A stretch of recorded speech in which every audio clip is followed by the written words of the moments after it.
all those moments will be lost in time. Hey guys, what's up and welcome back to my channel. So today we're going to be talking about Natalia Barnett once more, and I'm sorry about these updates if they're annoying you, but I really try to only update you guys when I deem that it's worth of an update, so I'm not just doing this gratuitously to make a billion videos. Two separate pieces of information, so to speak, or potential alleged information that could be useful. So the first one is Barnett, the adoptive father. He was interviewed, and I figured that would be interesting to see, to kind of try and read his body language, though I'm not an expert, but just to see how genuine he looks, how genuine he sounds. And then aside from that, someone found, allegedly, Natalia's TikTok, and I scrolled all the way back to her first video where her hair is really, really short, and it's all the way to her latest video where her hair is, I think, a little more than shoulder length. So I'll explain more about the TikToks later, because as far as I can see, you can't actually see the date a TikTok was posted. Let me know if you can find it, but I viewed it on my computer and on my phone, and I don't see any dates. I'm gonna start by showing you the interview with This Morning, and I'm not gonna show all of it because it's 11 minutes and some of it is repetitive, because they're like going over the entirety of it until now, but there are some instances that I find particularly interesting because we didn't know about them, or at least I didn't, and I don't remember reading any of it in the newspaper. They will be cut up, so I'll leave the link down below if you want to see the entirety.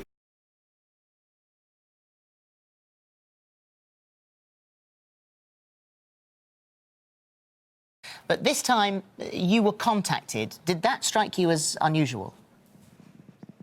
Good morning, Philip. Good morning, Holly. Thank you for having me on. Back then I should have noticed that something was unusual with this, but we were in the process of adopting a daughter and bringing a new person into our home, and some of those things that should have stood out to me, I really didn't recognize. So I'll give you an example.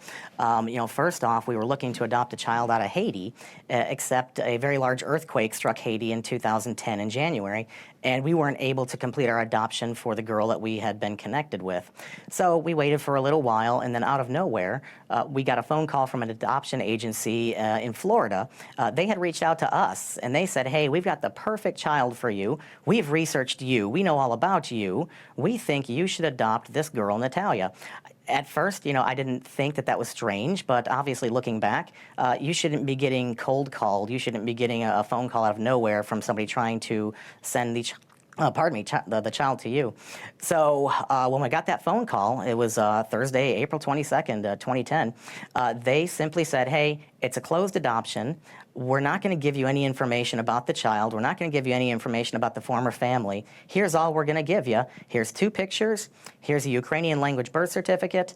And here's 1 doctor visit from 2 years before. You have 24 hours to tell us whether or not you want to adopt her. If you don't adopt her within 24 hours, we're sending her directly to foster care. Which is in itself extraordinary, because Florida adoption laws, at minimum, adopted parents must be approved by a Florida adoption home study. It includes background checks, interviews, home inspections and more, so that in itself is unusual. However, you went ahead and you met her, and that meeting, you say, was also unusual. Yeah, absolutely. So we had never met her before. My family, Christine, myself, my 3 sons, we were sitting in a little itty-bitty office room in a strip mall, and next thing you know, the door opens, and Natalia comes running in, smiling ear to ear, saying, Mommy, Daddy, Mommy, Daddy, Mommy, Daddy. She was just given up for adoption by her old family 5 minutes before that. We should have recognized that there's no 6-year-old on the planet that would be happy in this situation and immediately start referring to Christine and myself as Mommy and Daddy. We only were in the room with her for 5 minutes to meet her, and after those 5 minutes, the adoption agency pulled Christine and I out of the room. We went and signed paperwork, and the next thing you know, Natalia was ours. So I have to say, I do find it extremely, extremely bizarre that an adoption agency, or whatever agency that was, kind of cold called them. And obviously this is assuming he's telling the truth. So if he is telling the truth, if Barnett is telling the truth, and an agency called him saying that he had 24 hours to decide and they weren't going to give any information, well, as you saw in the video, illegal, because you can't just sell a child essentially like it's sunscreen or shitty makeup. Usually there is a vetting process as mentioned in the video, so it's extremely irresponsible to just be like, yeah, you look like a good candidate. Because as much as someone might look good on paper, you have to see how they live. Is it safe for a child? Is it fit for a child? Do changes need to be made? So I think that's extremely shady and extremely shitty towards both the parents and the child, because you're putting both of them in a situation that might not be right for them. I think the Barnetts were extremely naive to not see anything wrong with that, because maybe they were blinded by their wanting to help potentially, but it's still crazy to me that someone would say, yeah, that sounds like a great fucking idea. Natalia running to them saying mommy, daddy,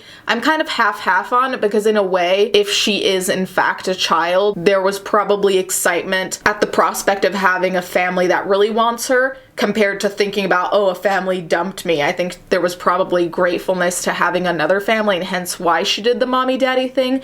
But on the other hand, I'm also like, that is extremely bizarre. So there were other signs here as well, because 3 months after having her, you organised a play date with another little girl that had a similar condition, and you noticed there was a difference in the shape of their heads. Natalia's head was much more of an adult shape, and this little girl's was much more childlike. You also invited a Ukrainian friend of yours who could speak the language. He was talking to Natalia, and she couldn't seem to understand what she was saying. Natalia then comes home and sulks. She doesn't speak to you for 4 days.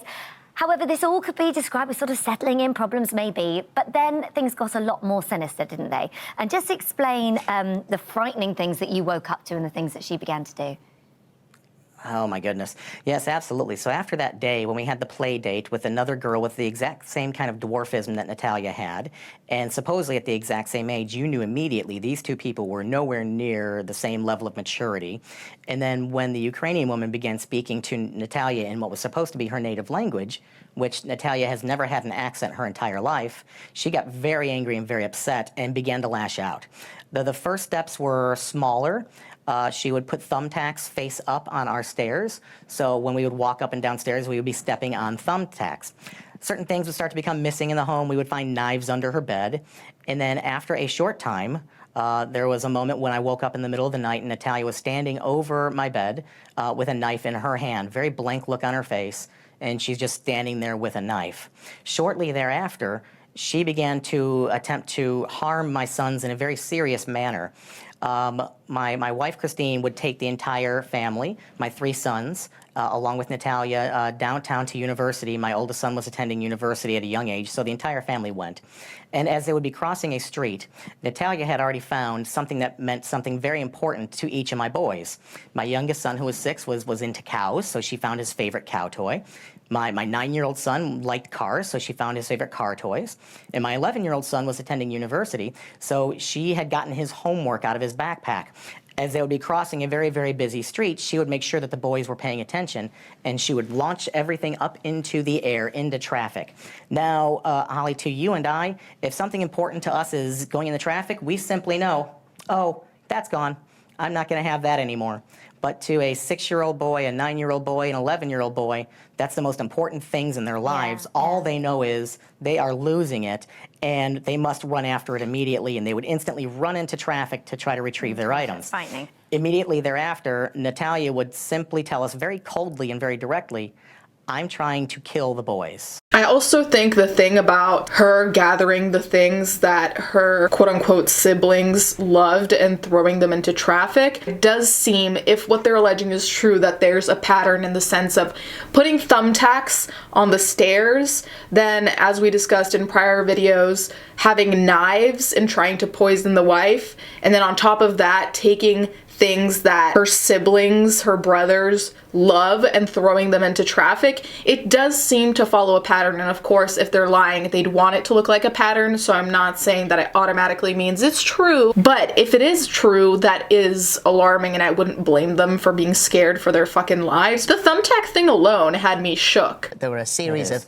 psychiatric units. There was help to ascertain what it was believed to be her real age. It was revised to 22. A new birth certificate was was printed up that in fact she was 22, and at 22, old enough to leave in an apartment. And so you set her up in her own apartment. The family moved to Canada for your son's education in 2013. Sadly, it took a toll on your marriage, and you split up with Christine.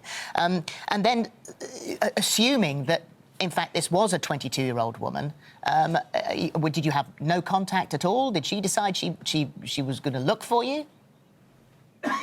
Sure, there's actually a couple of different answers to that question. So when the legal courts changed her age from 8 to 22, she then got her own apartment nearby where we lived, about 5 minutes away.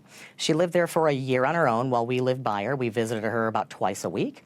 We hired a traveling nurse. Here in the States, we would call her a home health aide. And she was there to make sure Natalia was able to acclimate to the new surroundings, make sure she was capable of living on her own, in which she was. She was going to the grocery store, she was hanging up things in her apartment, she was capable of living on her own. When she was discharged from hospital the final time in 2012, she had stated in her discharge papers she did not wish to have contact with us at all anymore. Even though she had said that for the next year, we made sure that she was able to live properly on her own and checked on her. But fact is, Natalia, not once, not twice, but 3 times in American court, in 2012, 2013, and 2017, has been adjudicated and ruled to be a fully grown adult. The last time in 2017, when we were in court, Natalia was represented by 2 attorneys. They accepted the decision. They stated that the court had the authority to rule on such things, and they never challenged the decision. He mentioned continuing to see Natalia even though she said she didn't want to have anything to do with them. They checked in on her twice a week. They had a nurse that would help her adjust to being in a new environment. So to me, it's hard to believe that they just don't give a fuck or that they gave up if it's true that they did that, because it does seem like effort was put in there. They might have been bad parents, maybe. One of you guys actually DM'd me on Twitter and told me you found her TikTok allegedly, and honestly, it looks extremely like her. Now, I won't play her very first video because it's dark, so I'm gonna pick one of her early videos that's in the light so we can properly see her face, and you guys can determine from there. I'm gonna have to put some fake music over it because you guys know how TikTok is. They're always using songs that are copyrighted.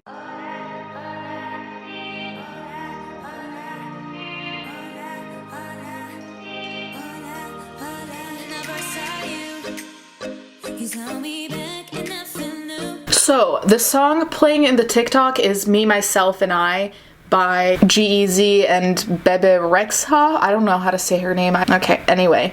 And that was released in 2015. So the earliest this video could be is 2015. I don't even know, did TikTok exist in 2015? Anyway, that's the earliest possible. So let me show you her most recent video.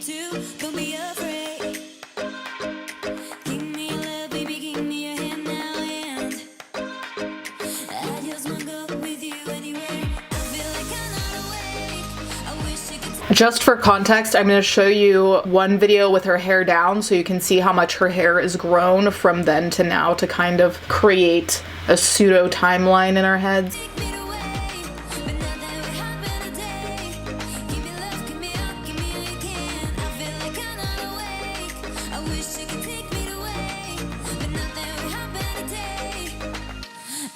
Being entirely transparent with you guys, I have difficulty aging children. I genuinely often can't tell the difference between 5 and 8. I just don't know how to age children. Maybe because I'm the literal only child in my family, no cousins, nothing. Also with her condition as an additional layer, I wouldn't have no idea. That being said, it does seem like her face has changed between the first video and the second one, and I don't want to assume it's puberty. All I'm saying is between, I want to say 20 and 25, my face didn't change that much. Like the only thing that would change would be fluctuations if weight was gained or weight was lost. But then again, I don't have her condition, so I don't know if with her condition her face would change more or less or at the same pace as someone without the condition. The only thing I'm noting is that it seems like a relatively significant change in my eyes anyway. So I'm kind of stumped right now, honestly. For now, I'm leaning towards this maybe being